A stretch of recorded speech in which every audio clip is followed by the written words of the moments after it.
This episode of the PC Perspective Podcast is brought to you by Braintree. Even the best mobile app won't work without the right payments API. That's where the Braintree V.0 SDK comes in. One amazingly simple integration gives you every way to pay. Try out the sandbox and see for yourself at braintreepayments.com/PCPer.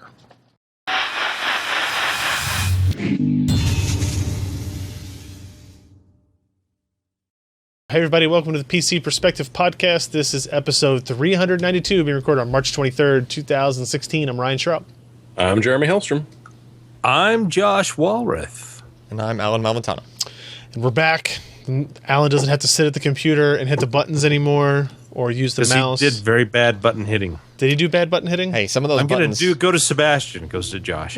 Well, there's a bug in Ken's switcher, so, you know. I can't make it Sebastian perfect or else I'll replace myself. That's true. It's an intentional bug. It's a job security bug. Right, yeah. That's what it is. Or you could just remember to not hit that button anymore, which is what I had to did click the when I mouse hit it. for Sebastian.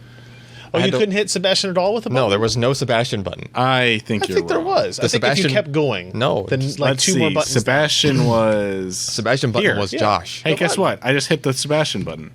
I hit every button on that, no. and it didn't work. Sebastian, Josh. I didn't change anything.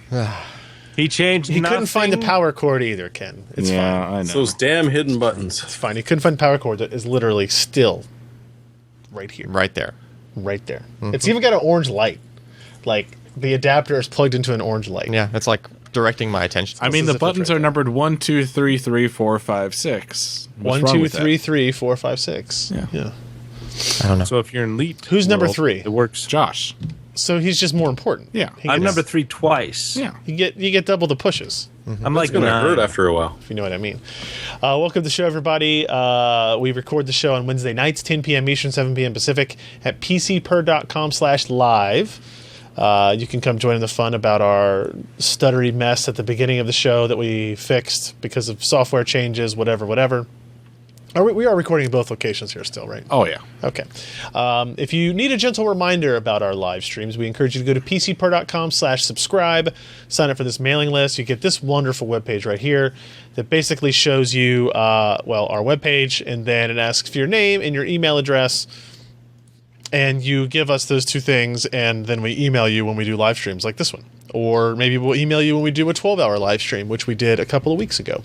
Was it really only a couple weeks ago? It's all a blur. It feels like it's been longer than that.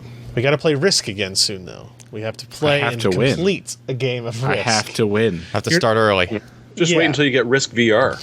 Ooh, I'd be super into that'd be that. pretty good. You can reach down to the game board and Like, grab the pieces. you really just want Risk could flip AR, the table. right? Yeah, then you can flip the Yeah. table. You really just want Risk AR, though, right? You don't need to be. That's true. You want it like, That'd be cover cool. this whole table. That'd be cool if it was Well, it'd like be a exciting really... for us to watch a blank Risk map with absolutely nothing going on, but you guys waving at it. Well, no, Risk AR would be Gripping. cool if the map was like that map from the Yeah. game we were playing, because that was a cool looking Risk map, right? Take that, put that on the table, and then the AR would be all the pieces and the Yeah, colors. but he's talking about if we wanted to stream it out, they couldn't see anything. They just You see need a a bunch special of people. Just a bunch AR of trackers. Yeah, AR An AR tracker camera. Yeah. We can do do it. that. Perspective coming Yeah. to you live in VR. You just need the goggles and 2 sources for video. Yes. Reach out and touch our faces. Don't do that, please. Yeah, please don't. If you want to support wonderful ideas like playing Risk on a live stream, whether it be an AR, VR, or IRL, you can do so. You can help support us doing fun, dumb crap like that if you support our Patreon, which is at patreon.com/PCPer. It is a way for our viewers, our readers, our listeners to directly contribute to us, help influence what we do, get us to that next goal. The next goal is when we start to get into the real stuff here, guys. So we add our weekly mailbag show to the list. I forgot that I got to mark that one out there. We did cross that one. You got a bit of a preview of that last week. I assume I didn't really listen to the whole podcast. Yeah, at the end of it, apparently you guys talked for like 9 hours. We did. After the podcast. And a lot of that's what we're trying to do, is just like some more like, hey, you got questions? Ask us. We may not know the answers necessarily, but we'll try to. We can just have interesting conversations. They don't have to be all technical questions. Maybe they're fun questions as well.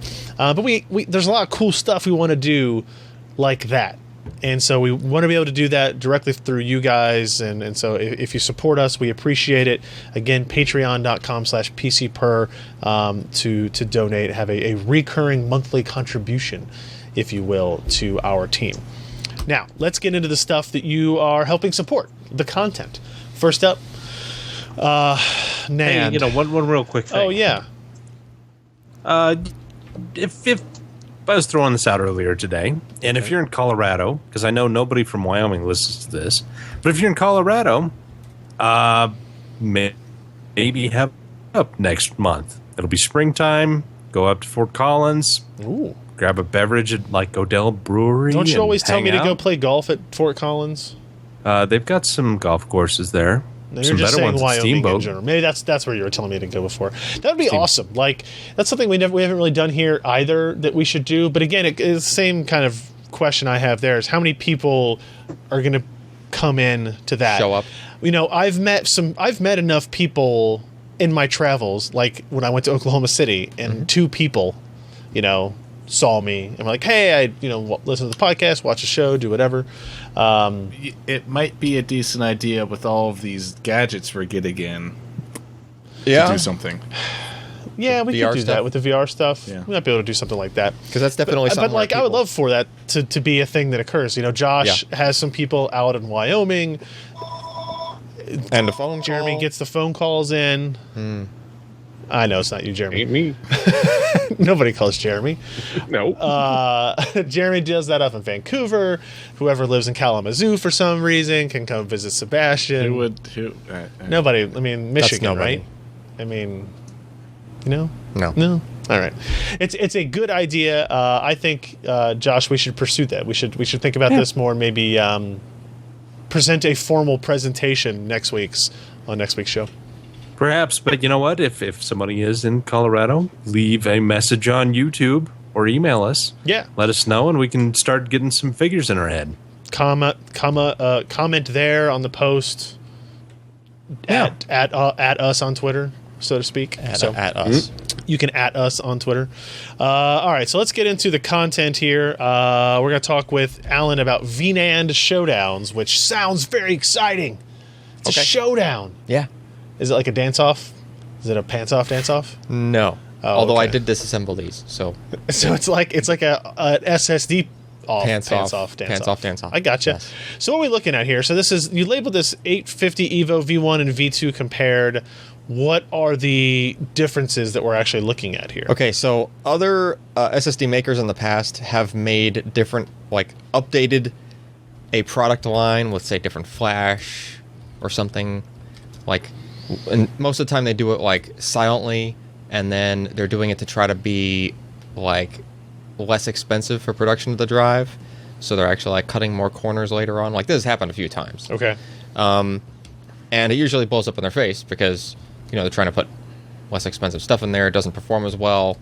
People get their hands on the newer one, go, hey, rabble. Like, this doesn't go as fast as the older one. Like, that's Sure. a bad thing, right? Yeah, we've seen that in the past. So I believe Samsung was trying to head off at the pass any possibility of that happening with the version 2 of the Evo, because they're not going to make a new model.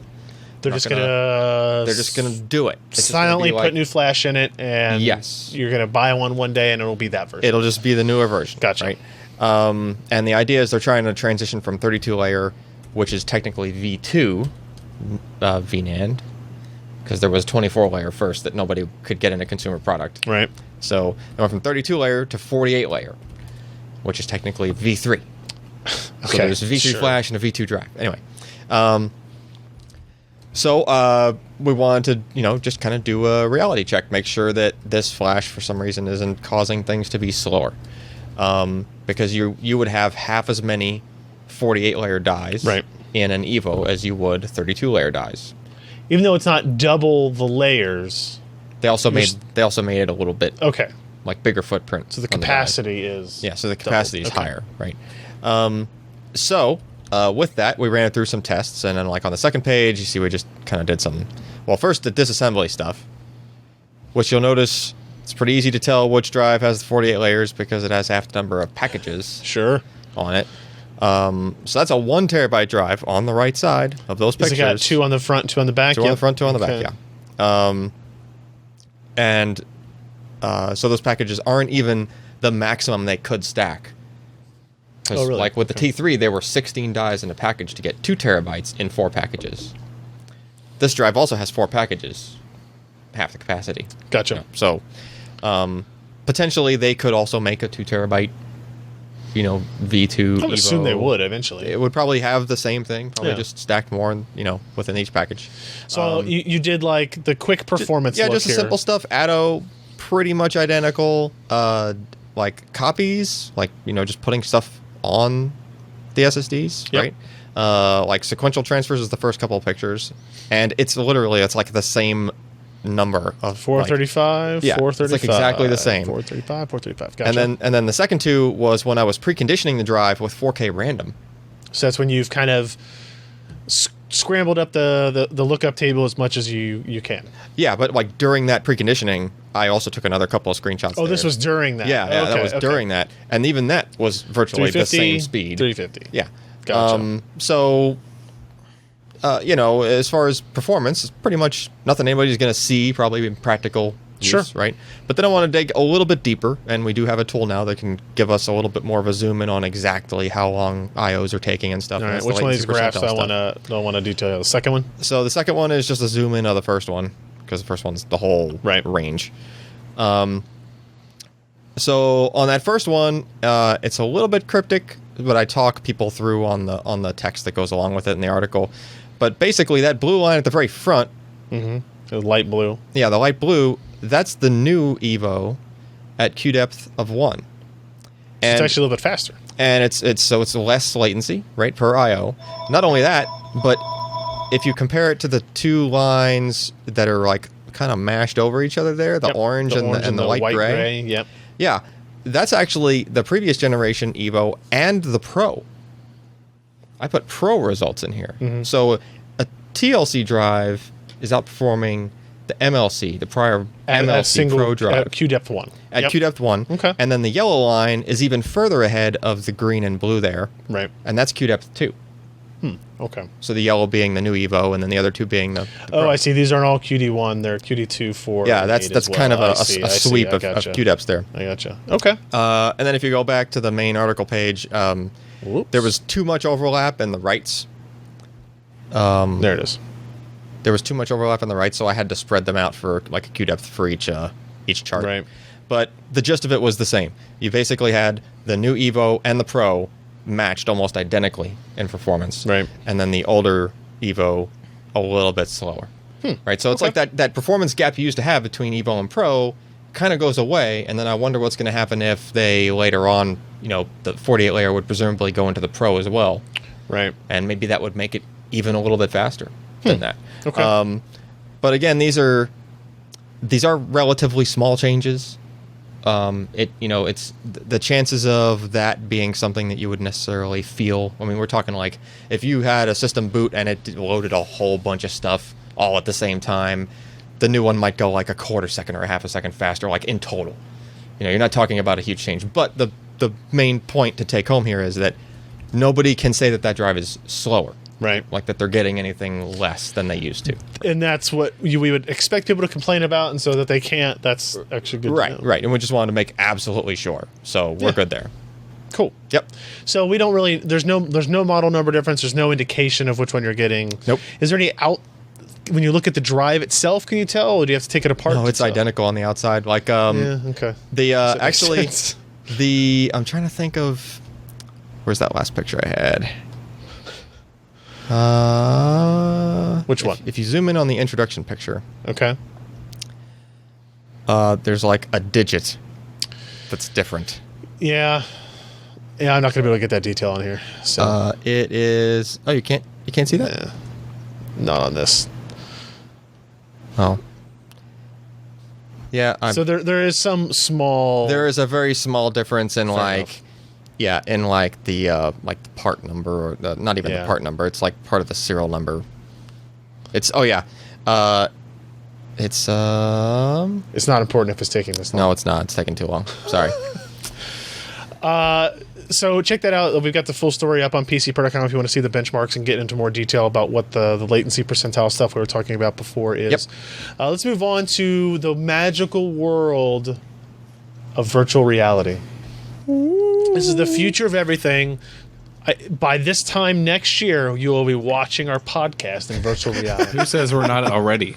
Maybe There's this actually a is virtual private reality. stream only for like the super Patreons. Yeah, super Patreon. That they can watch it in VR. The secret is it's actually just a flat screen in a VR headset. But yeah. pretty soon you'll be able to you could look around anywhere and see the darkness of the other sides of the office that aren't being used. The during box. You want to see the Stacked clutter? the empty boxes and the clutter. It's so boring back there. Actually, they're full boxes of stuff that we need I to think be they'll be reviewed. surprised by how small the office actually is, or at least how small it feels with all the crap in it. Yeah, well, that's for sure. Every once in a while, Well, it's go crazy. 3 or 4 days every 6 months, it gets cleaned out. Like Yeah. before we did the 12-hour live stream, it was pretty much cleared out. And then... But you know how more shit showed dystopian up. would it be when Sebastian shows up in his own little private little set, but then they turn their head 15 degrees and he's right there? That's right. The whole time. You never knew it. You never knew it. He's actually against that wall right there. So Ken and I were at GDC last week. That's why we weren't on the podcast. We saw a bunch of VR stuff. Hopefully you went to the website and saw our video where we kind of discussed some of the VR experiences we had. Since we posted that video, I think we did a couple of other ones, right? We went to go see Eagle Flight. Yeah. That was really cool. That was it's an Ubisoft game where you are an eagle. And the idea is very simple. You fly where you're looking, but you're like going through a stylized dystopian Paris where like all the people are gone for some reason. It's like a bunch of overgrowth and just Overgrowth is like this taking over the okay. city and stuff, right? And it was really cool. Like at first I was like very timid, flying kind of slowly. But there's like literally like 2 buttons, one for speed up, one for slow down, and then there's one for your call. call. It's like an attack. It's like when you get into like missions and what and do you you fight call? other eagles. Oh, you yeah. fight. Oh, fight. so There's like other dog things. fighting. There's like dog fighting with eagles. Eagle dogfighting. And it all is right. like a VR. sonic wave that comes out of you that like it's funny. It kind of like just poofed the eagle into a bunch of feathers when you did it. It's a pretty great anime. It made me feel a little bad about it. I'm not What's gonna. that X-Men character that does that? yeah. Banshee. yeah. Interestingly All right. enough, my most expensive comic book, as I have the first appearance of Banshee. I don't know why that's important right now. It's but we relevant. played that. It was really cool once I started to speed up and like fly through the trees. Like the branches and stuff are kind Yeah. of built and separated in a way that you can fly through them underneath, like go through streets and up over. The only thing I was disappointed is I couldn't get to the Eiffel Tower. It was like outside the Yeah. bounds of the It's demo. pretty limited It was demo like area. it was like when you were flying towards it. What is it like Battlefield when you're leaving the combat area, where it's like it starts a countdown timer. So if you don't fly your eagle ass back the other way, I guess you just die. I don't know. It was funny after watching Ryan play it first, and he was like, he was timid, and then he started like getting into it and swooping and stuff. Like the first thing I did when I got in after watching it was like, just point all the way up, then dive down like right in between the trees in the city, Yeah. like right into the buildings. I don't think we had done the Vive demos yet either. Nope. Right. So we actually got to go to Valve's booth and we did the Lucasfilm Sands of Tatooine demo experiment or Something whatever. like that. Where like you're standing in Tatooine, the Millennium Falcon comes and lands next to you. Something happens. You have to repair a piece of it. R2-D2's there. He gives you a lightsaber, and you use one of the Vive controllers As a lightsaber. as a lightsaber. You hold it with 2 hands, and you're blocking laser beams, and you're trying to bounce them back into the stormtroopers and stuff like that. It was pretty cool. It was a little slowly paced, A little short. but it was just like here's an experiment that Lucasfilm, LucasArts, I don't know which one, ILM was working on, and then they also had, what else do they have there? I The played Lab. the Lab, which is like their mini game collection type thing that's going to come out when the Vive Pre comes out. Or just the Vive, and it had like an archery game where you're using the 2 controllers to aim and stuff like that, and it had some really cool stuff in it too. So I'm super excited about it. So we've talked about a lot that so far, and we'll have starting next week, like March 28th is when the first Oculus Rifts show up. yeah. Which is this coming Monday.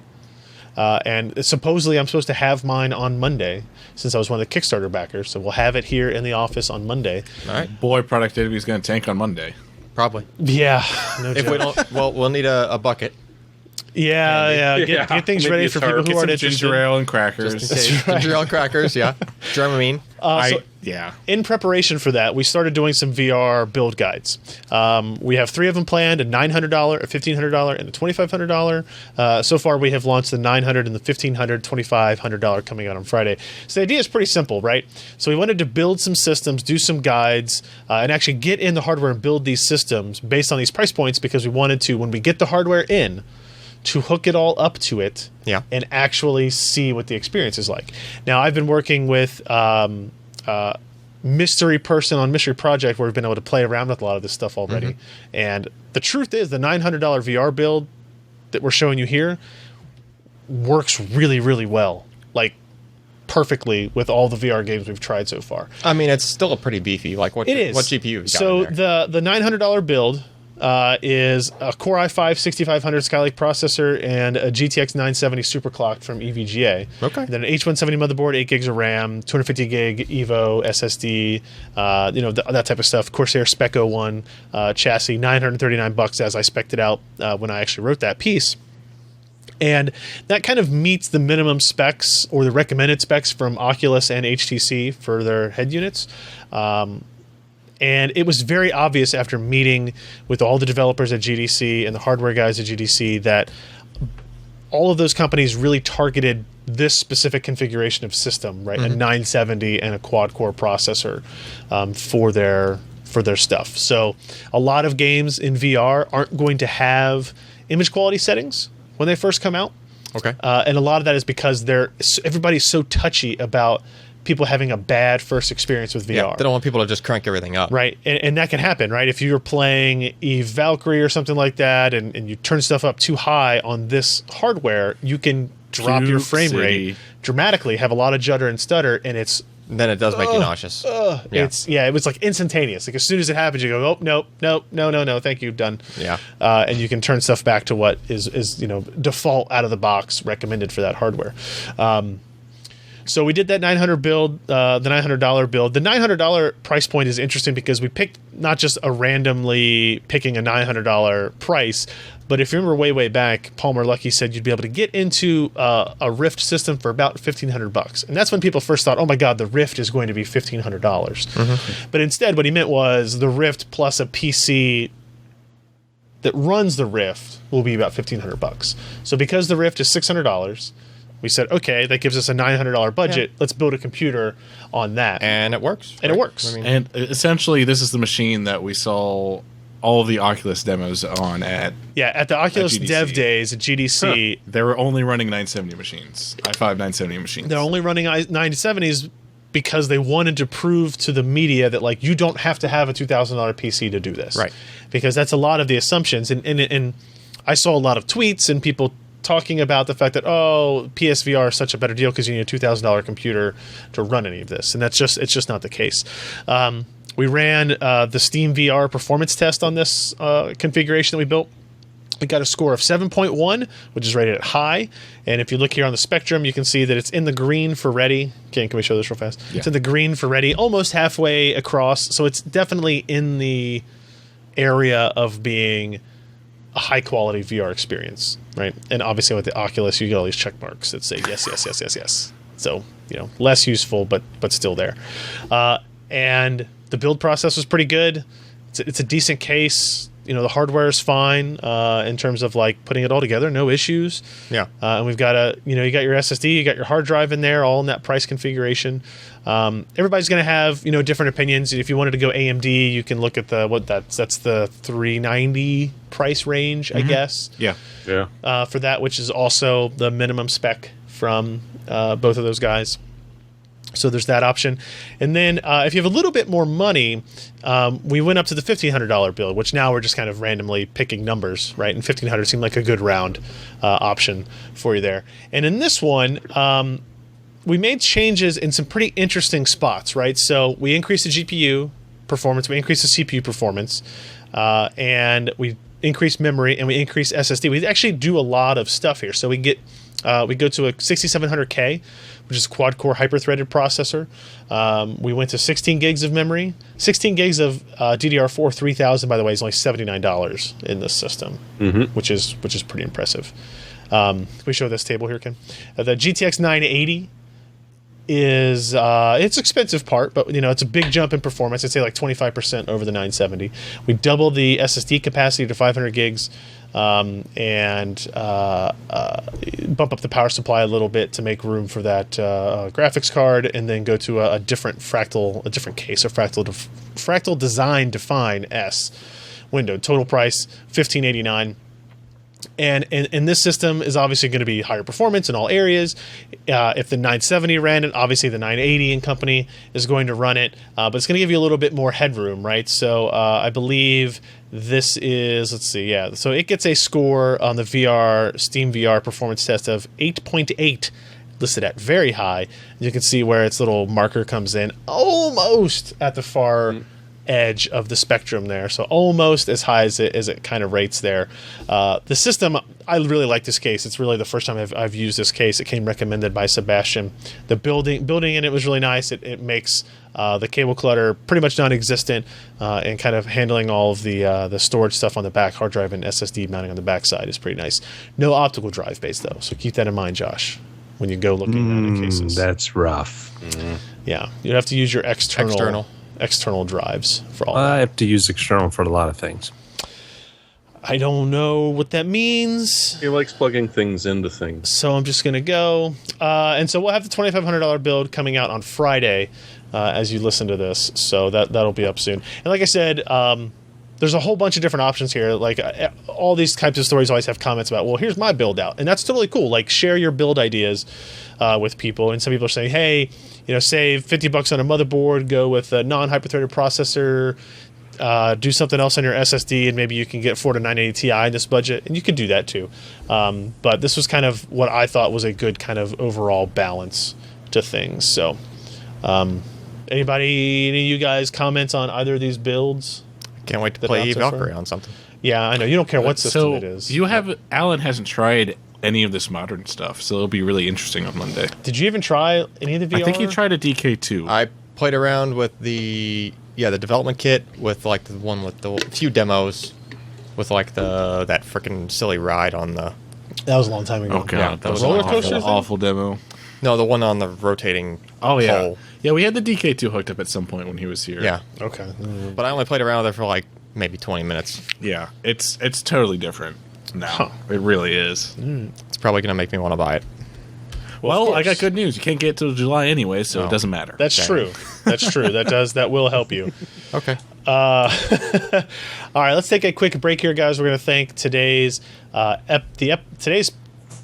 podcast sponsor, today's episode sponsor. Yeah, I guess that's a correct sentence, right? Mm-hmm. This episode of the PC Perspective Podcast is brought to you by Braintree Payments. By next year, maybe even next week, there could be a whole new way to pay.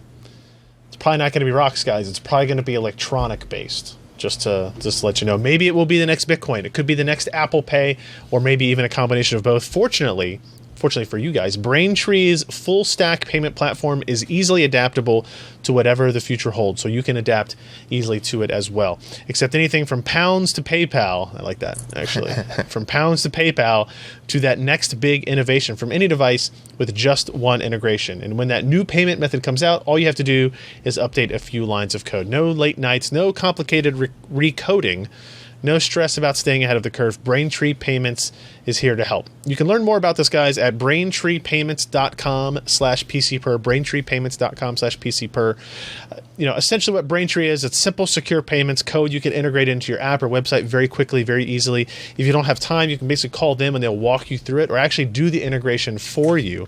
Their code supports Android, iOS, and JavaScript clients, SDKs for .NET, Node.js, Java, Perl, PHP, Python, and Ruby. And elegant code with clear documentation, unlike the stuff that Alan writes.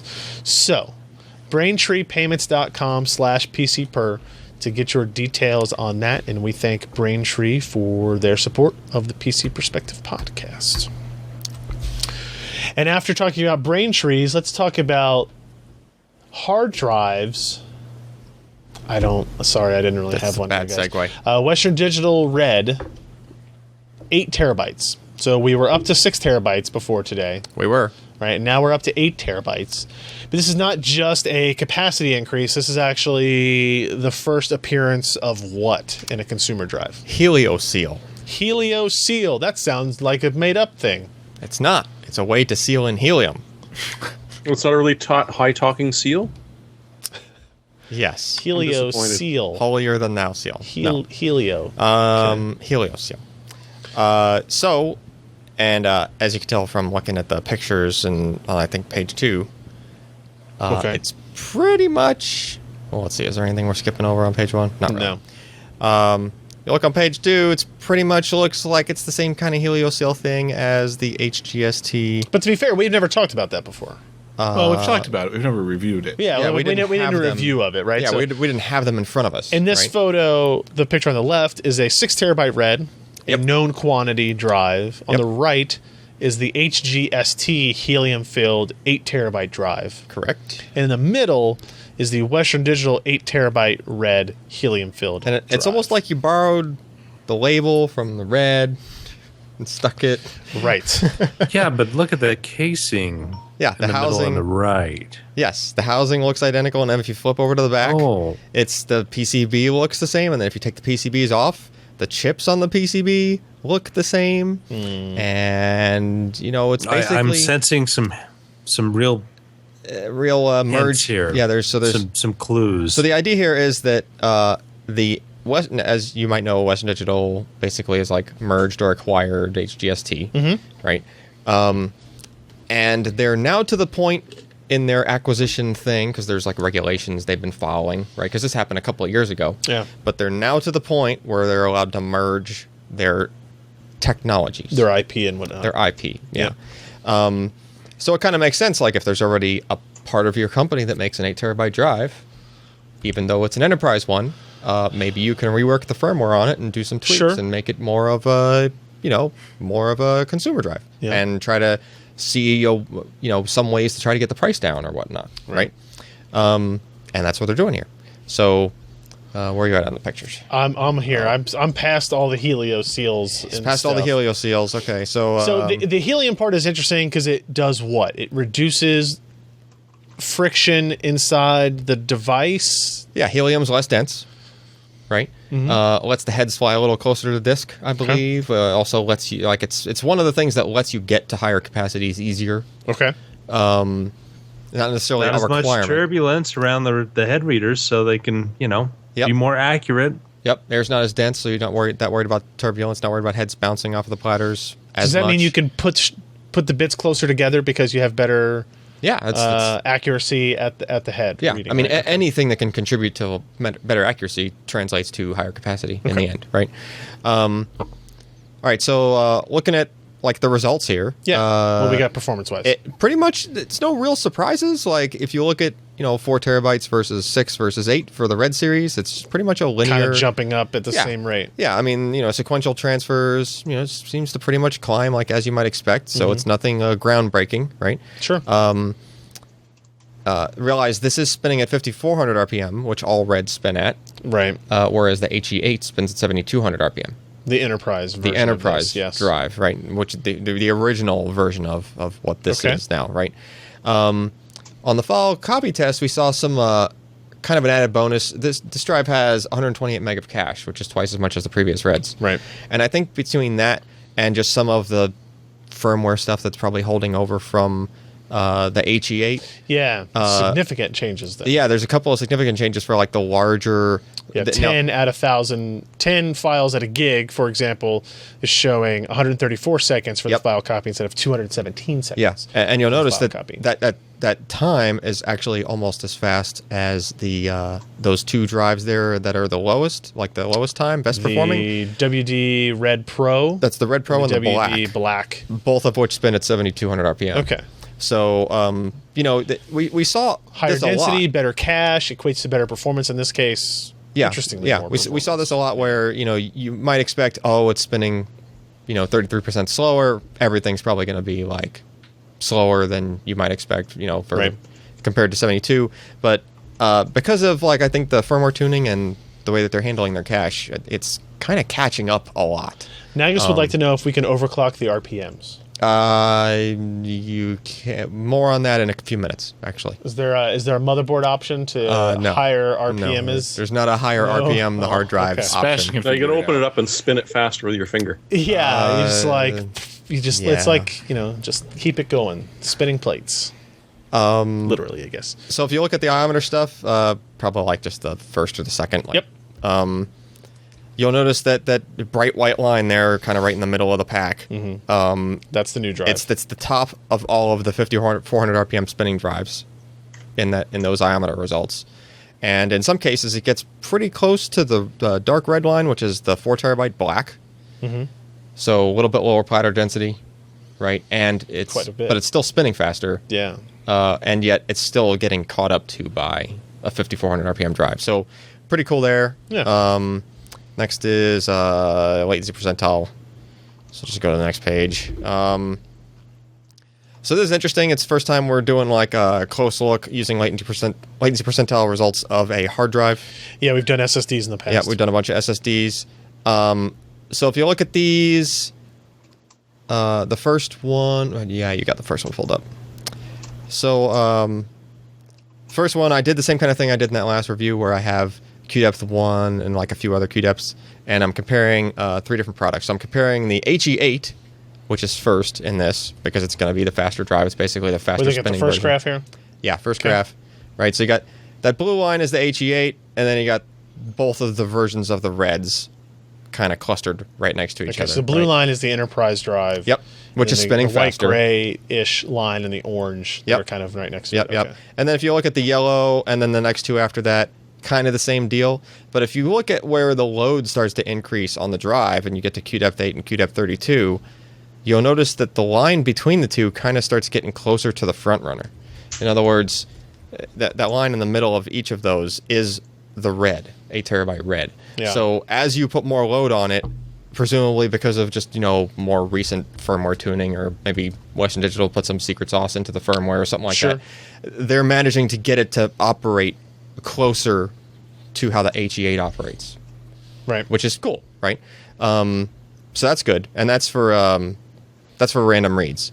Random writes, it's actually something pretty interesting, as you can see in the latency percentile results. Now, where the reads would kind of stretch out as you went higher in the QDepths, because the drive would rearrange a deeper queue, so you might have some IOs that just took longer because they got put at the end of the line, right? It's not the case for writes at all. If you notice, all those lines on the right are, for the most part, are the same kind of slope. They might just take longer, right? But all of the writes happen within the same kind of a narrow range of latencies. And that's because, as I found out, I even did some other testing on some other drives after I got curious from doing this review. Any drives that have like any kind of a cache on them, which is pretty much all hard drives, when you write to them, they do their own queue that's even deeper than what the PC can do. So SAT is limited to 32 on QDepth. Right. Even with QDepth 32, if you're doing random reads on a hard drive, you'll hear it really kind of like just, it's very random how the head's moving around trying to get stuff. If you do the same QDepth 32 writes to that same drive, it is way quieter.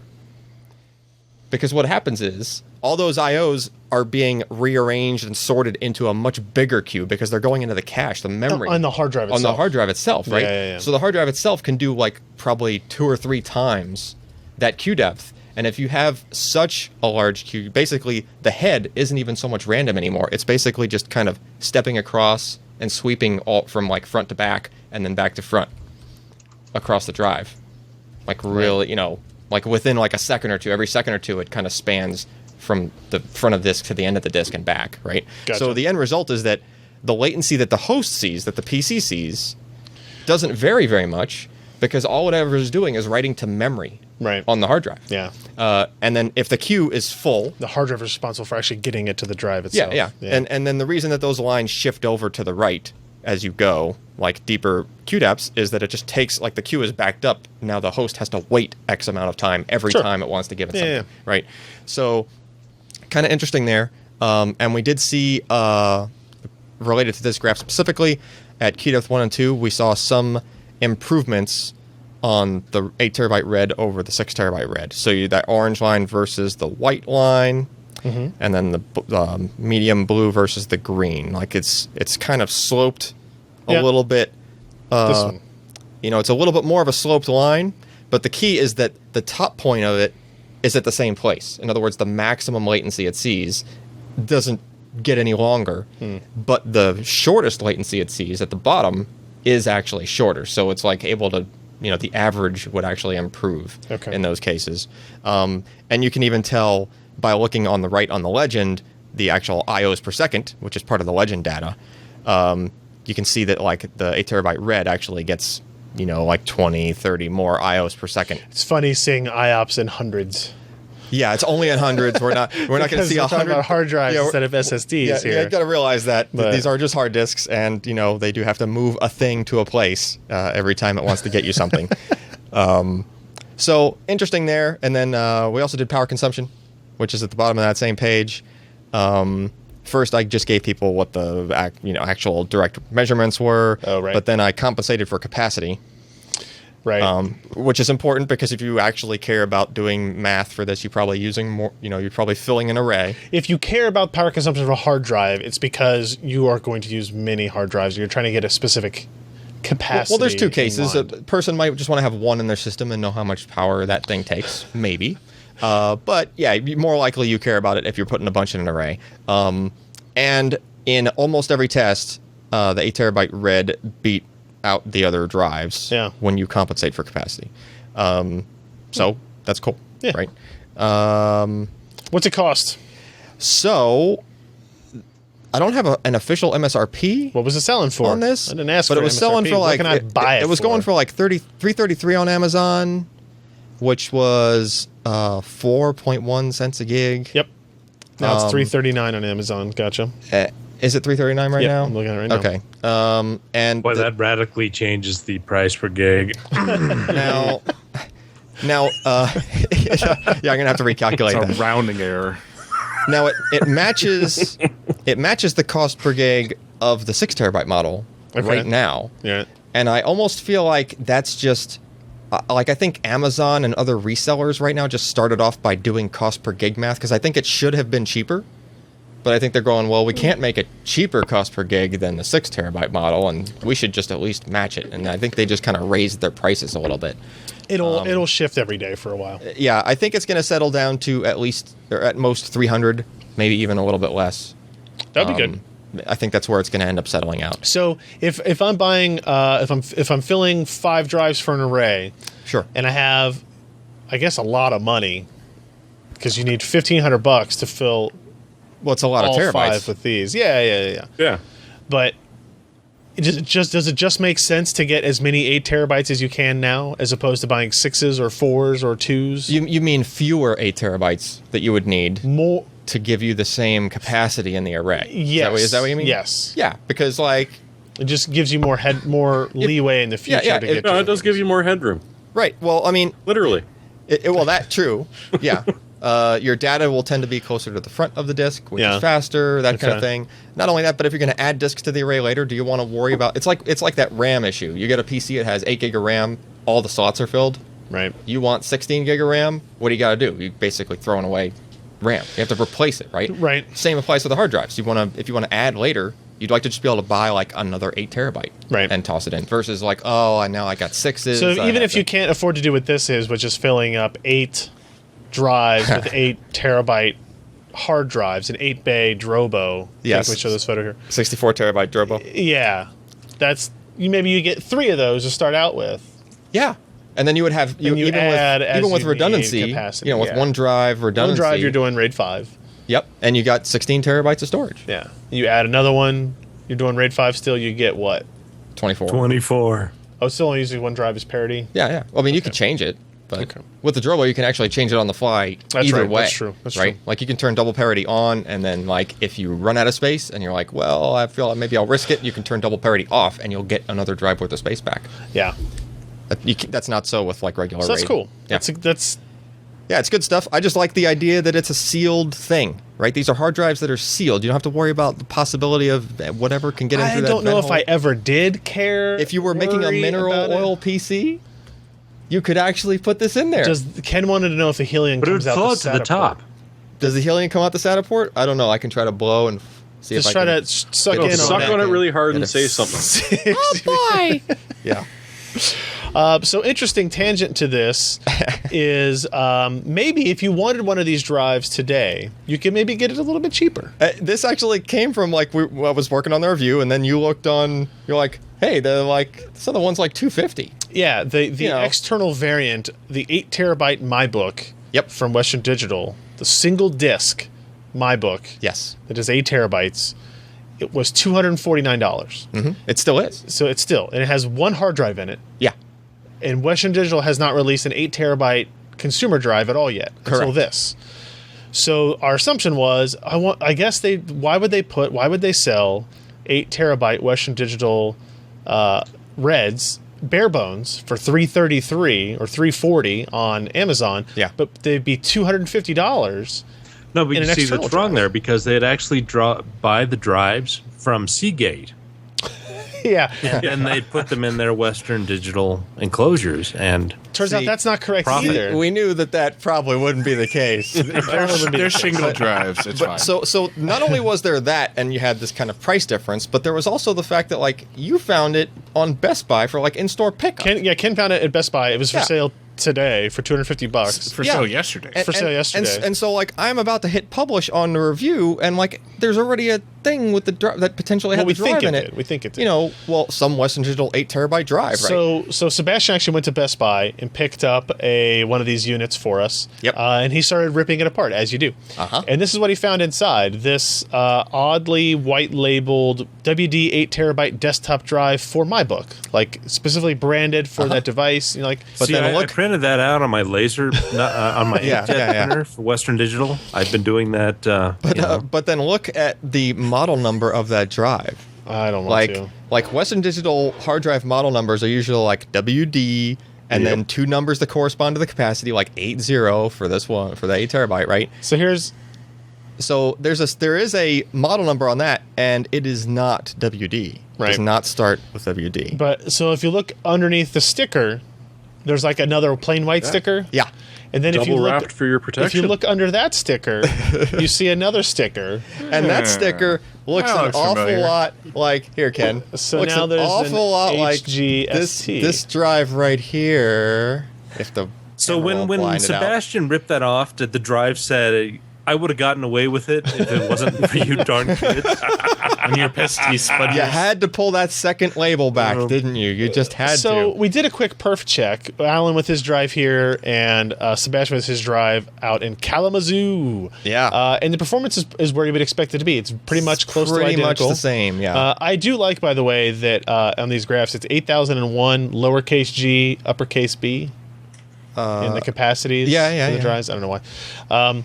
So essentially, what's interesting about this is that the HGST drive is a 7,200 RPM, 8 terabyte helium-filled drive. Right, so it outperforms the red. The WD Red Quite a is a bit. 5,400 RPM, 8 terabyte helium-filled drive. Uh-huh. So the HGST drive is faster It than is. the Red. Yeah.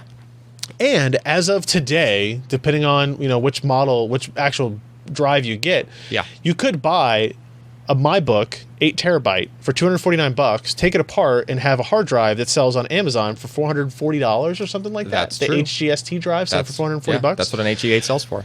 So you can do that today. You could go buy 4 of them. No, you and can't. You gotta go with friends. You can only buy 3 from You can only buy 3 at a time. Limit See, 3 we- per. Now, we don't purchase. know. We were looking because we think we've been at Best Buy for a while. We looked on Amazon Yeah. and realized that they had only come on Amazon recently. It's like the beginning of March. Yeah. Yeah. So it's possible that maybe it was a first batch thing that went to. No, I think it's clearly that, right? So the first waves of them will have the HGST probably, and then Sure. when the stock had caught up, they will probably put standard Reds in there that are running at the slower RPM because it's rated at 5,400 RPM. It's rated at the performance of the slower drive. Oh yeah, it's at least going to go that fast. Yeah. So did they detune these HGST? So, well, if you Doesn't we look don't like we it. don't have a lot of performance data because we had Sebastian on one end and me on the other. But I did notice that the access time is a little bit longer on his. Okay. So it was 14 milliseconds versus 13.3 as reported by HDTune at least. Yeah. So it doesn't make a whole lot of sense for them to develop another firmware for this product that probably won't be in this. Won't be there for very long. Weird. Yeah, that's kind of wasted money. holdover product. there is that, but this could be like some kind of binning.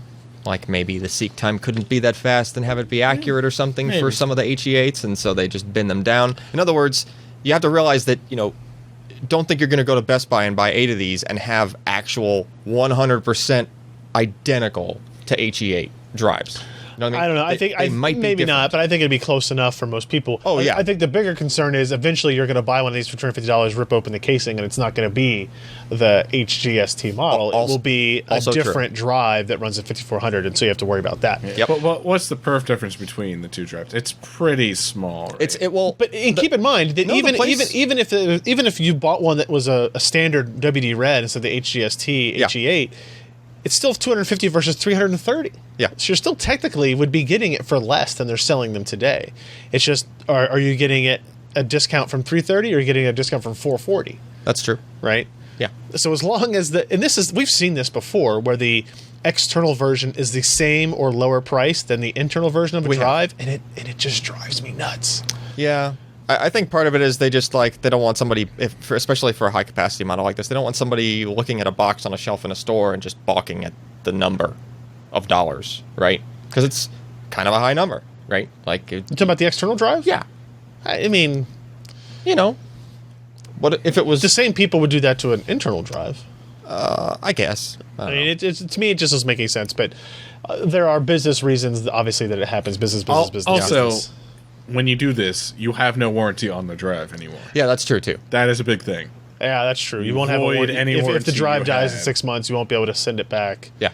I mean, What if you peel the sticker off, though? I assume You mean, there's what if you put the sticker back on? assume there's a sticker that Sebastian had to disassemble. I don't think he did have to. Really? I don't think he had to. So in theory, you could put it back in the housing. Yeah, no, he used a spudger and said it was really easy to get in and out. So, yeah, it'd probably look just fine. There you go. So something else to consider just before you look at this, if you're trying to price these things out or whatever, there is another way that you might actually get reds. In this case, they would be real reds for cheaper than they are listing individually, and that is if you got a MyBook Duo.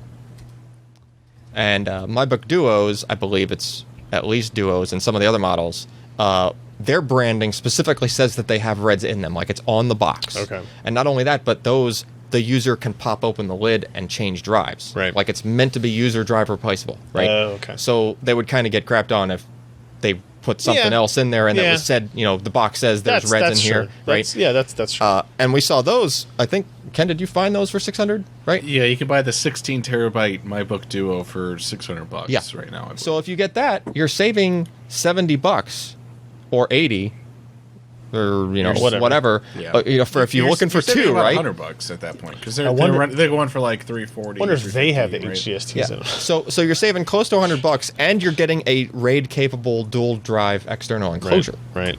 That even if you just wanted the drives, you could have just the enclosure for another purpose if you want. You could probably resell the enclosure even and just put something else in it, right? And you're still getting the drives cheaper that way. So I think Western Digital is trying to work out what's the deal with why people are pricing our individual drive this high, but I think it's really just a matter of, they're brand new, they're just at the market, and people are just gouging a little bit. Yeah, they have more control over pricing than they might lead you to believe.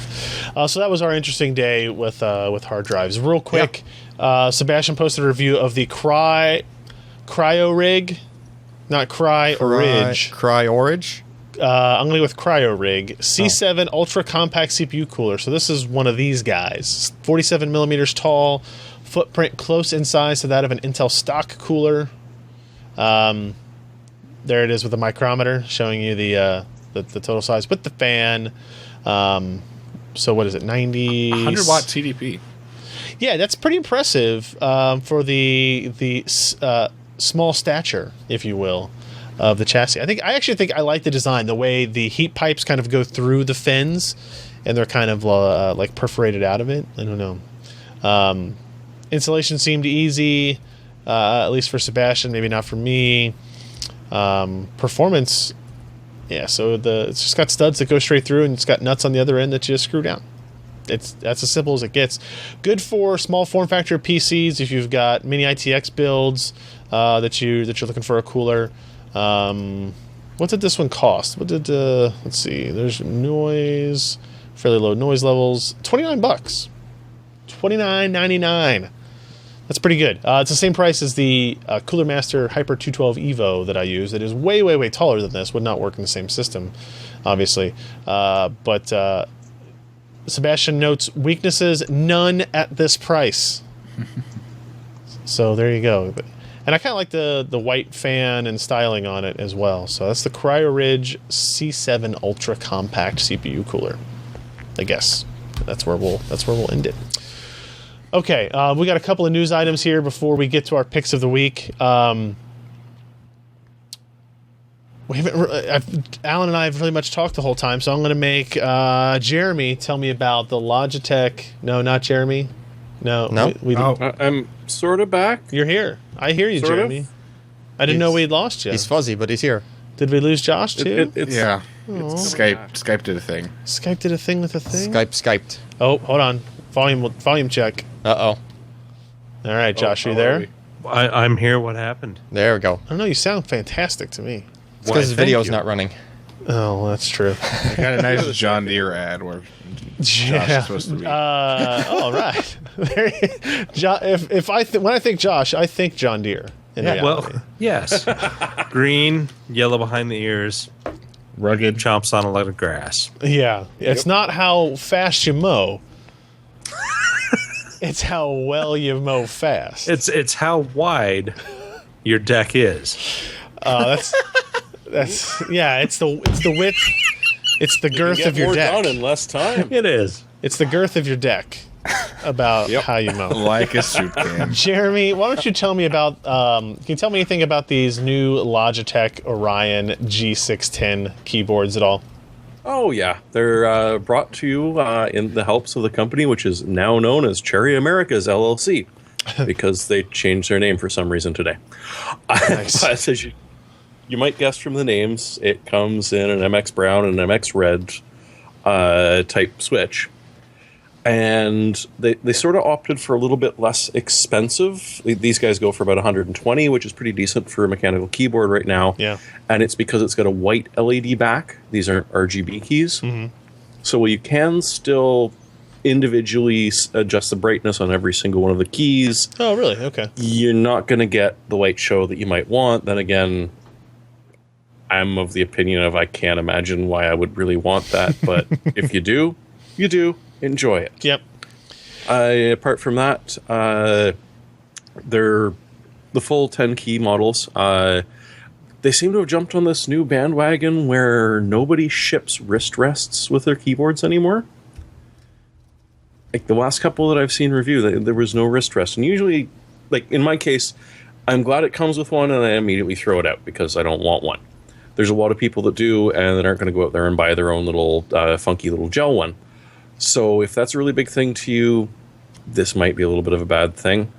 But apart from that, it's just a nice way of getting Cherry switches when you like Logitech keyboards. It's actually the same physical design as the G810 keyboard, Yep. which was the one I looked at a little while ago that had their Omron Roamer G key switches on them, and they just basically said we've had a lot of requests for this, our keyboard designs with Cherry switches, which it's been a while since they've done that. What was remember which one that was, Ken? It's like the 710 or something a long time ago. It was a while ago. They still sell one. They still have it, but so they released the G610 in both brown and red. Those are apparently the two most requested Cherry key styles. So if you liked I liked the form factor of the 810 quite a bit, but now if you have a preference for a Cherry switch over what Logitech has built with the Omron switches, you can get that now as well.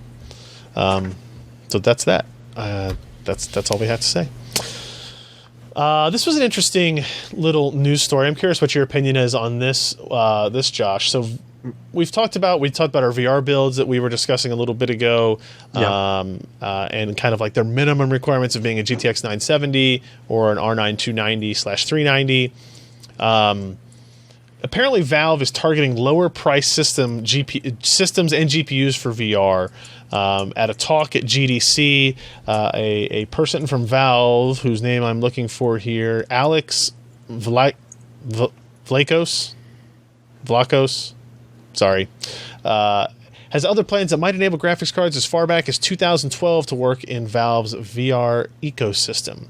Did you read any of this and see like what the kind of like interesting ideas they had for how to shoehorn these guys in was? No. No? Well, No. let me ask you about them. So, Okay, why don't we? So one of them was they said, hey, as long as the GPU can hit 45 hertz, we want people to be able to run in VR. We've recommended the spec as 970, same as Oculus, but we want lesser GPUs to work. If you hit 45, you can't just frame double and make VR better. You'd have to actually do frame interpolation between one to the other, wouldn't you, in some degree? Trying to think, and I mean, if the goal is to get 90 frames per second because you need smooth motion, if you yeah, just but did who's going to 45 do the interpolation between A and B? So you got frame A, frame Yeah, B, I don't know. and you want to smooth it out. So you've got the sum of the two frames in the middle to give you kind of a smoother experience, but it's going to depend on the application, because so you're in a game and you're looking around, and if you're at 40 frames per second, it's going to be notchy. You're going to get sick. But if you're sitting there watching some VR program and you're laying back and you're just kind of looking back and forth at the screen, so it's got, let's say, like with the Samsung Theater, where it has like the movie curtains on the side and it looks like you're looking at a cinema screen. Something like that would be a little bit better, even though you're then kind of dealing with 24 frames per second running at 45 hertz. That could be problematic, but there are certainly ways around some of these things.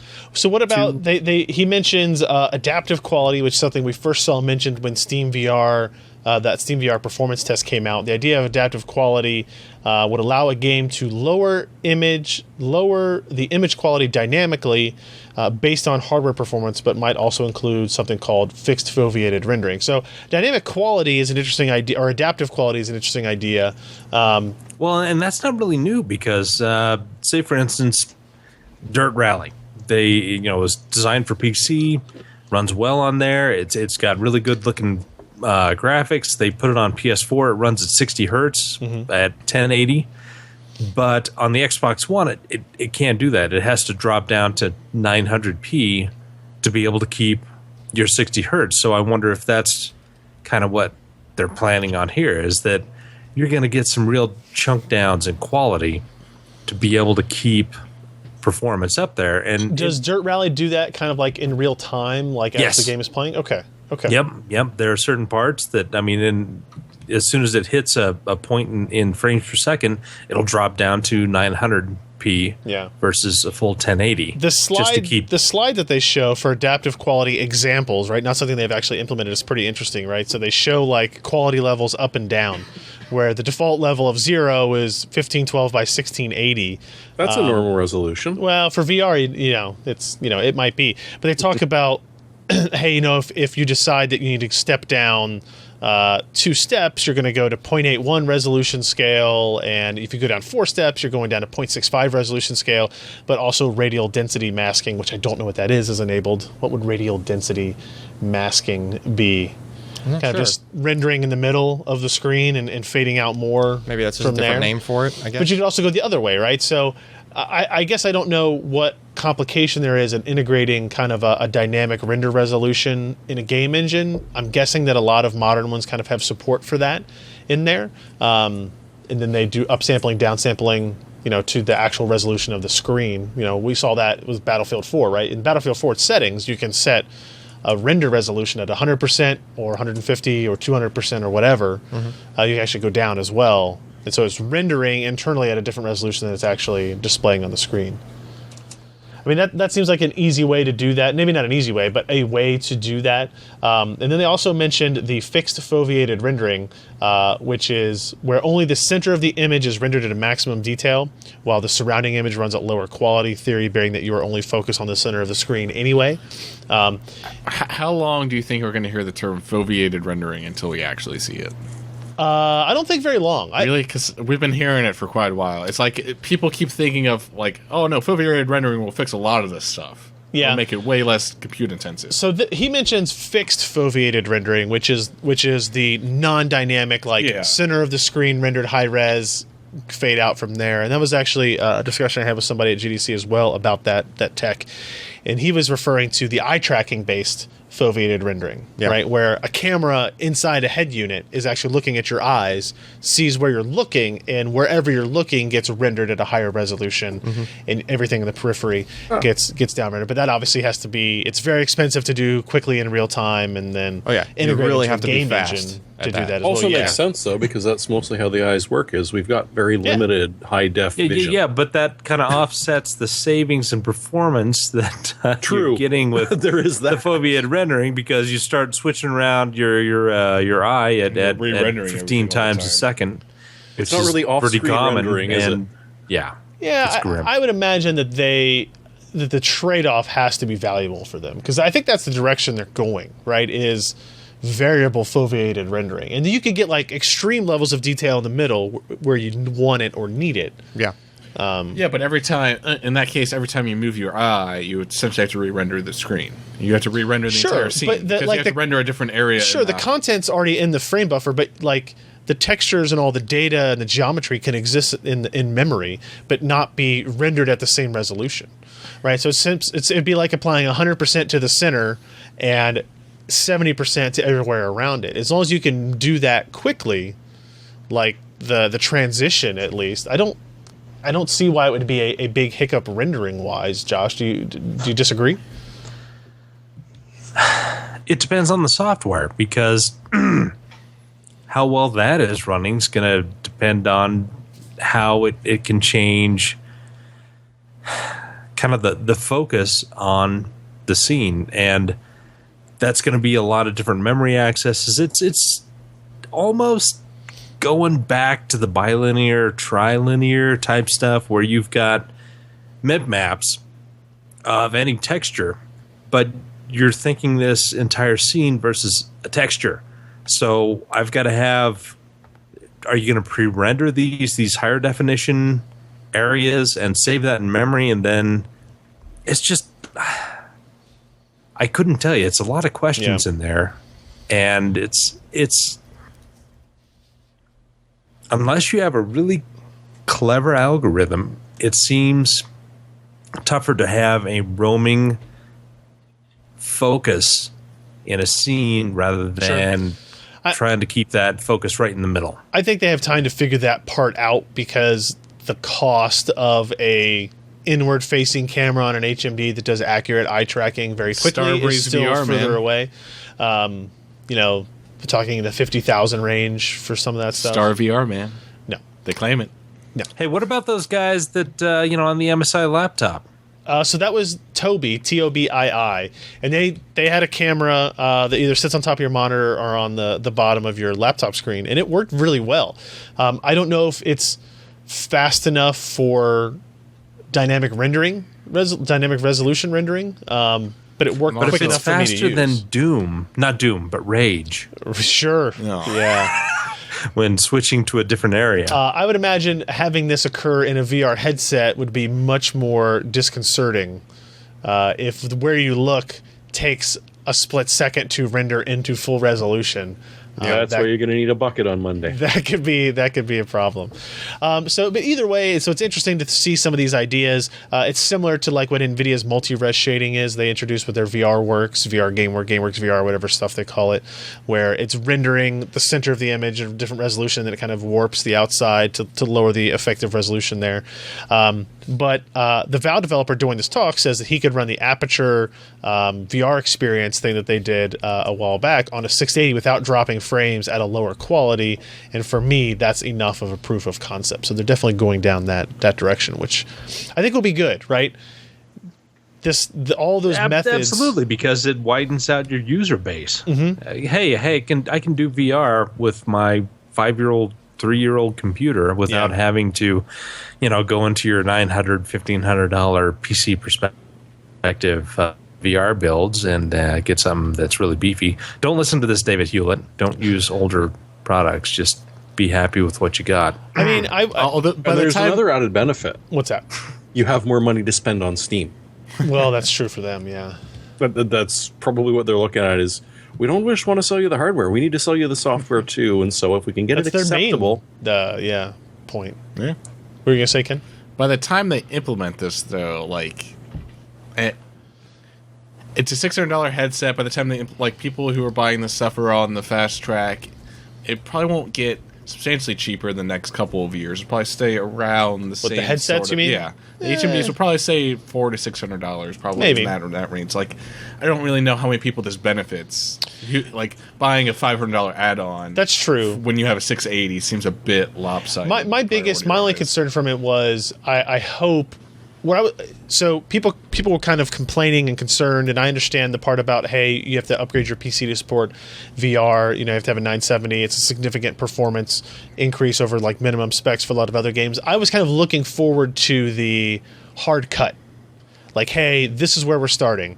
If you start to look backwards too much, I fear that, like I say in this.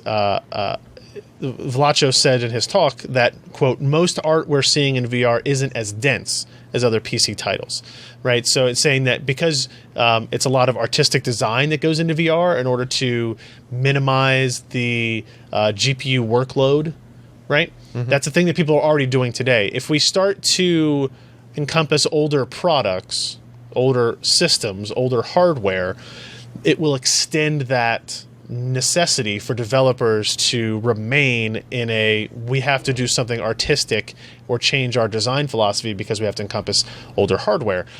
Where I was kind of looking forward to here's the cutoff, right? So everything that supports VR from today forward on a PC will be faster than it is today, and because of that, we would get away from the idea of we have to reduce destructibility in a VR environment because of performance concerns, right? Where people will be able to look forward to, higher end stuff. We can get games in VR that try to hit the same realism level that we see in PC games like Rise of the Tomb Raider, right? While still being hit 90 frames per second. So I don't know. We'll see how that we'll see how that goes. And your thesaurus is it may, I know. It may just be too late for this to really matter in the immediate, unless this is something that comes out in 5 months. I don't know what the benefit is necessarily for the community, right? Because in 5-6 months, when new GPUs from AMD and NVIDIA come out, the 970, 980s, 290s, 390s are now the old cards. They're the 680s. Yeah. Right? And so let's just leave it where it was. I don't know. Unless they're trying, maybe this is a big push by Intel to help get VR on Ultrabooks or 2-in-1s. Speaking of Intel, gone is the tick-tock. In is the tic-tac-toe, as people keep telling me in the comments here. Knick-knack, paddywhack. That's good too. Yeah, damn it, I was going to say that. You got it stolen. Or tic-tac, paddywhack. I took the dog's bone. So Intel in a K10 filing quotes says, we expect to lengthen the amount of time we utilize our 14 nanometer and our next generation 10 nanometer process technologies, further optimizing our products and process technologies while meeting the yearly market cadence for product introductions, which essentially means this shit is hard. It's really hard, and as it turns out, we spent a lot of money building 14. We spent a lot of money developing 10, and we're going to use those a little bit longer instead of 2 years at a time. So essentially, Intel hit 2012 that everybody else did. Yeah.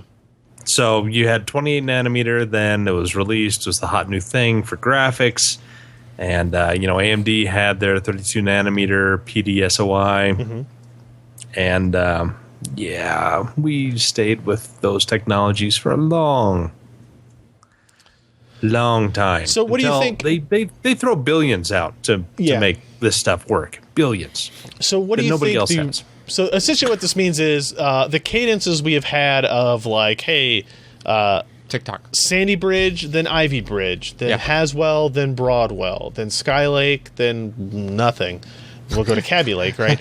So like the cadence of that started basically a decade ago is going to end. What repercussions do you think this will have on the processors that we all get to deal with in the next 5 years or so? Oh, Okay. AMD will obviously take like 99% of the market share. AMD will probably take it, yeah. Oh yeah. Yeah, it's obvious. Intel is done. They've screwed up. They're just over. Throw in the towel, guys. Sorry. I think it's going to So- seem. It was a good run. Yeah. So let me ask you this. Okay. If you were still running an i7 2600K, would you be happy with its performance? Probably, yes. Yeah. How big of a difference is going to be? Where it's going to hurt is going to be the bean counters in Intel, because they've been able to squeeze the performance of these higher end chips into smaller and smaller die sizes, but we haven't really seen a massive increase in overall performance. Yes, from Sandy Bridge to the latest Sky Lake, Yep. Skylake Got like Skywall. is about what 15% improvement per clock. On a good day? Yes. Yeah, and Go that's ahead. over 6 years, 5 Yeah. years. No, we did the 2600K to the 6700K in our review, and it was about 30%, wasn't it? Yes. Yeah. From Skylake or from Sandy Bridge to Skylake. Yes. Okay. Because it was like wasn't it like about, wasn't it like 5 to 8? yeah 5 to 8% every generation. Okay, And I would Yeah. agree with you, especially on the desktop side. But let me ask you this: if you had a mobile processor in your laptop from 2011 versus that's a a mobile huge deal. processor, There's a huge difference in here, from that, from the And power I- savings. And I would say that yearly cadence of tick-tock became like in the first 5 years it was more important for desktop processors, and in the second 5 years it was more important to mobile processors. Yeah. And if you don't have that has to stall again, right? Well, but not really, because I mean, your biggest mobile consumer are businesses. I mean, yeah, you do still make a lot of the consumer notebook market, and Sure. the profit margin is significantly higher. But for sheer volume, it's business, and most businesses are on a 3-year upgrade scale. Like plus or minus a year, depending on where you're working. So if you're only changing to a point where it's Yeah. actually worth an upgrade every 2.5, 3.5 years, you're not going to lose a single customer. You're not going to lose customers, but the consumer will lose on the benefits of technology progressing forward, right? So And you've seen how accepting our commenters are when we do a review of a gaming laptop. yeah, well, the amount of difference you would see in that 3-year cycle will, in theory, be less than we will see in the next 3 years. I'd argue that's already kind of slowed down. If you compare a Broadwell mobile 15-watt i5 to a Skylake, it's not. But performance-wise, It's but what not- about performance per watt? Like that's what don't- you're measuring mobile Yeah, on. but Like I don't how think- much better is a Skylake version of this Hey, laptop versus let's a Haswell? throw I don't another think it's a Sabo whole into lot the better anymore. into the gears. Yeah. And what if this is not something that they planned on?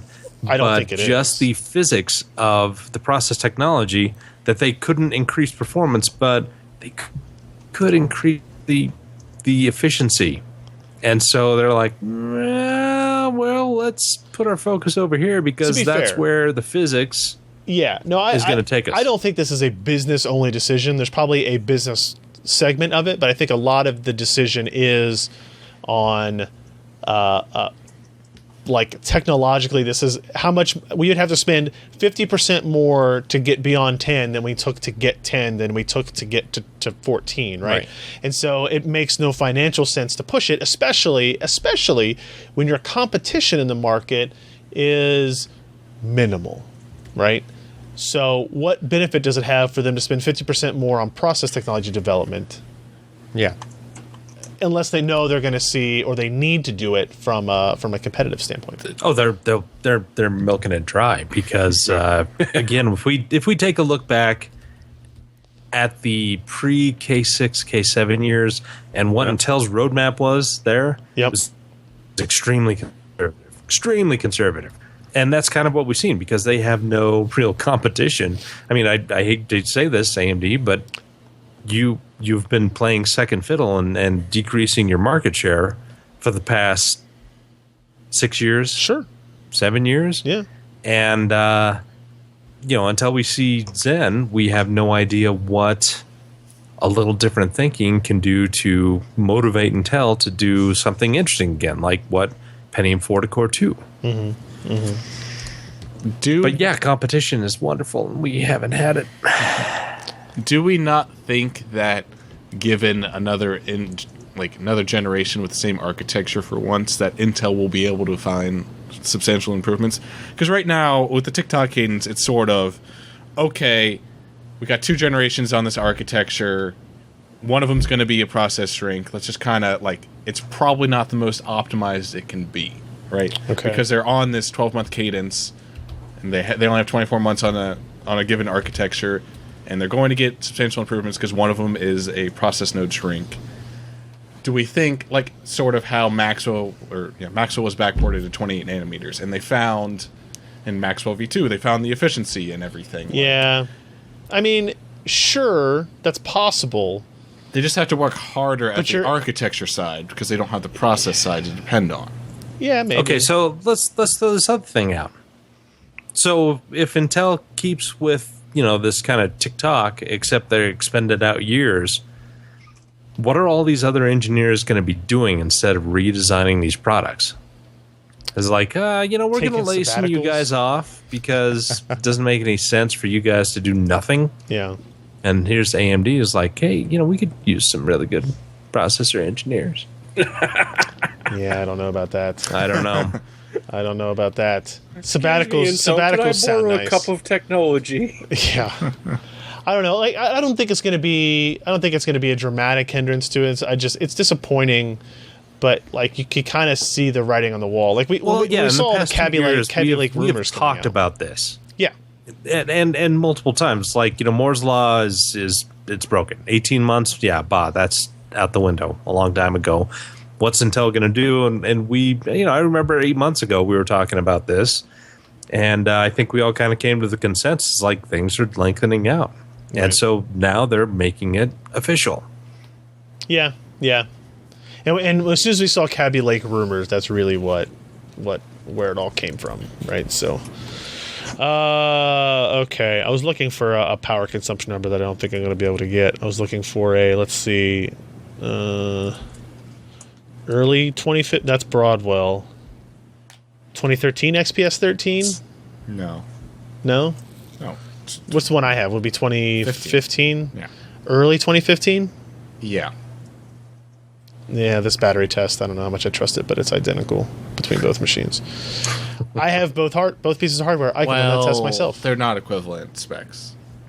High-res display on the Damn it, Dell. On the Skylake one. Okay, so that's the end of TikTok. We'll digest. And Kesha's going to be so disappointed.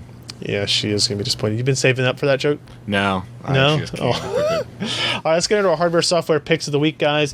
The hardware pick I have is actually the camera that we are using for this shot right now. This is the... this shot. Not this one. Shot. This one. Yep. Not this one. Not this one. No, but not that one. This one. I wish I could see that shot, but I can't. Oh. Nah, don't worry about it. Oh, hey, thanks, Ken. So I can see again. This camera that we're using to use for this stream, just because we were testing out with it, is the new Sony Alpha A6300. It is a mirrorless digital camera, 16 to 50 lens. It's $1,148 with this kit lens. It is a replaceable lens. What did we say? Was it E-mount? Yeah. E-mount lens. The base price, I believe, is $999. Yeah. So with the lens, you pay $150 for that. It's a pretty good lens. It's okay. It's decent.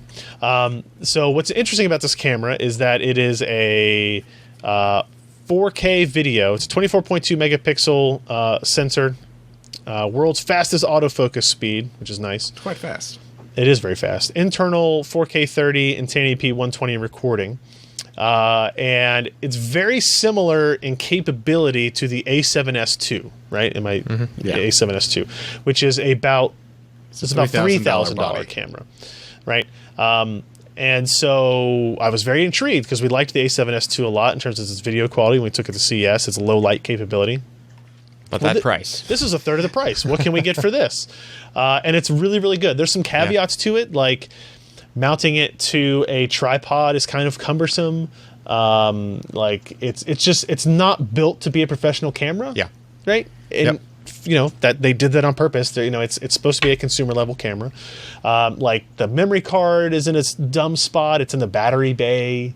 It doesn't. The $1,000 camera doesn't come with an external battery charger. You have to charge it through USB while the battery's in the camera. Yep. What else was kind of finicky about it? Like the record button for the video is like It's a weird on the place. grip, where Yeah. it's like almost impossible. You can't hit it with your but on thumb. the A7S II was in a stupid spot too. It was. I already set Yeah, it to yeah. one of the macro keys. Okay. There are 2 programmable. Oh, there's keys. programmable macros on it, and it's a good camera and it takes excellent video. The low light is awesome. When I first got this camera in, I was kind of walking around at night at the house and like taking a picture with the camera versus what I can see with my naked eye, and it's really, really good. Like to take a picture of Emmeline while she was sleeping, and it was brighter than I could see in real life. Now, you get a little bit of noise when you do that, but way better than any other low light camera that we've ever really had before. Ken's running around back there, so I'm going to stall for a little bit while he figures out what he's trying to do. He's doing something. Has he done? He's got something. I don't know what he's I don't know got. what he's doing. I need to plug this camera in. He needs to plug the camera in. Okay. That you can talk What's he about that. plugging it into? So the battery. Our battery is going to die, even though it's plugged into USB? No, it's not. Oh, yeah, so the battery life on these cameras is very low. Actually, wait. So that lasted the whole podcast? at 9%. Yeah, that's probably fine then. But so it's not been plugged in and it's been going for over an hour? Yeah. That's not bad. hasn't been recording though. Yeah, but it's been processing only been- 4K. No, Hasn't. It's going out the HDMI port. it's going out the HDMI port at 1080i, 1080p. 1080p, Oh, okay. 30. Yeah, and I'm imagining the recording and the compressing is probably a lot of the compute capability. Oh yeah. Uh-oh. Were you Oh my god! Oh no, we all went dark. were you recording in 4K clearly now to the card? I wasn't recording it. Oh, okay. I just said that like 100 times. Sorry. So I don't know. Let's switch to there. Oh, what's Whoa. that? Oh, It zoomed out because it turned out and turned back on. Now look at our lights. Oh, lights. Let's finish. You want to finish the show quickly? Hey, it's kind of like in VR. We have to finish the show quickly. 8%. All right, so that's mine. Alan, what do you got? No, wait. No. Jeremy, what do you got? Jeremy. Hurry, Jeremy, hurry. Oh, very quickly. Remember all of those wonderful NES games? Well, now you can have them all in an NES controller. That's awesome. It's a project I spotted on Hackaday, which just amuses the hell out of me because one of the fun things about projects is trying to figure out what to put it in. Well, Right. let's put it in an NES controller. It's a Raspberry Pi-based ROM player. It's got a freaking LiPo awesome. battery in it, and it's set to do with Adafruit boost charger. So literally all you need is the HDMI out to a TV and you're playing whatever the hell old school Nintendo Entertainment System game you want to play. It's NES with HDMI out. And look, they even Yeah. have the 3D printable extension. Yeah, if you don't happen to have one kicking around or it doesn't work. Nice. He does suggest That's you check to see if that one you've had in the pretty closet for 15 years actually does still work. Yeah, before Yeah. you go through all the trouble of building it. But still, that's it's pretty- just a neat little thing for a ROM. That's On to you, pretty Josh, impressive. before everything dies. 7%. To me. So we were discussing a few things at work, and it'd be nice if a NAS would communicate with like Google Drive and other things. Well, it happens. Synology, their DSM 5.2 and above supports this functionality. So this is really nice. Anybody who has an older Synology box or brought a new one, update that firmware, and you have instant backups if you have that ability. Or for like my company, we have unlimited Google Drive space, and so we have like 10 terabytes of BAT data. Yes, BAT data that we need to get back and in a central place. And so we're going to put it on one of these NASs probably and connect that to G Drive and Backupify. And we've got 3 levels for cheap. And if you have a Synology NAS, you should always be updating that. Yes. That software on it constantly because there's Every day is updating. Yeah. Well, yeah, there's just like Every day it's exploits come updating. out like crypto locker and stuff. You don't want your NAS like all crypto locked. That'd be bad. No, we don't. No, that would be bad. All right, Yeah. Alan. So it's nice functionality, sorry. free if you go for it. very cool. Yeah. So if you happen to have been like into like checking out PC demos back when there was a demo, remember demos? Yes, I remember demos. Yeah, some people might not. So I don't know. Anyway, so there was this Second Reality demo back in '93 or '92. It came out. Yeah, that was the precursor to Final Reality. Yeah. Yep. Yeah. So it was an amazing demo because it did some pretty crazy stuff. There's actually like ray tracing in there. There's like What? this was a point in time when you just couldn't have like they did voxel stuff. There's actually yeah. like water in there, and like this is 92, 93, right? There's still a bit of a walk So- to the uncanny valley. just the ability of like that's kind of a plasma-ish kind of thing. Sure, like, sure. I'm just all going this through it. stuff Go is ahead. all crammed into this one demo, and that was just unheard of back then. That was like a Right. PS1 booting. Look at those particles. But it was just like that was impossible to do back then for that quickly and that many of those things moving Look at around. those You know what I sprites. mean? Look at that that's ray environmental tracing. mapping. Yeah. So Oh snap! anyway, so really cool stuff. But the cooler part is that I found the video. Somebody took a home video in those guys. I remember place. this one specifically. Well, that's in Final Reality. Yeah. Yeah. Yeah, that is definitely in Final Okay. Reality. So, so somebody was taking a video. It's actually the second link in the notes of those guys like as they were making it. So it's just like someone just toying around with an old the making of with an video, old I see. camcorder, right? And like the one guy's like working on the track for the demo, like right there in the room, and you can see him. 1993. Yeah, and you can see And him. they're Like, all so baked. Look at them. They're baked. what's Dude, funny I'm so is Hang up the phone. We 93, need the not internet. 63. if you watch that video and you like turn up the volume a little bit, you can hear all of the hard drives in that room spinning. Like you can actually hear them, and you can tell it's a very distinct sound. Oh, look, steal their code. So like, oh no, it's open source now. Oh, okay. Yeah, they open sourced it like 1998. in 2013. They open sourced it. I think. Yeah, so like, there's the guy like doing the Scream Tracker thing and like actually making the Ooh, soundtrack girly to that mags. thing. Just kidding. No, that was their artwork. Like someone was drawing, and like that's some of their artwork that appears in the demo is there. But just like it's just pretty cool that when that demo came out, of course nobody saw that video, Right. but it was like very influential at the time. It was like, holy crap, how are these guys Why doing didn't they this? just watch the video on YouTube when it came out? Man, half this video is credits. When did it come out on YouTube? I don't know when the. No, like when the demo came out, why didn't they just watch the video on YouTube? Yeah, in 1993. YouTube. Uh-huh. 94. Anyway, so Nice. really cool thing if you're into retro nostalgic kind of thing. Actually, Here is the Final Reality benchmark being run on a GeForce 680. Oh, wait, no. Remedy. I did it wrong. that's not it. Alright. Anyway, What the F? Anyway, so that's your pick. Is a demo that doesn't Why- matter how much power we no, got not the left. demo. They We're down to 4%. We're done. the pick is the video, the home video of them. I said you're making the done. It demo. doesn't matter. Well, thank you everybody for hanging out. This has been the PC Perspective Podcast, run on a battery timer. Oh no. PCPro.com/podcast. Find all the back episodes, RSS. Thanks to Braintree for their support of the episode. So you can support us by going to patreon.com/PCPer and seeing what other kind of crazy crap we can do. We'll see you next week. I'm Ryan Shrout. I'm Jeremy Hellstrom. And I'm Josh Walrath. And I'm Alan Malmontano. Bye, everybody.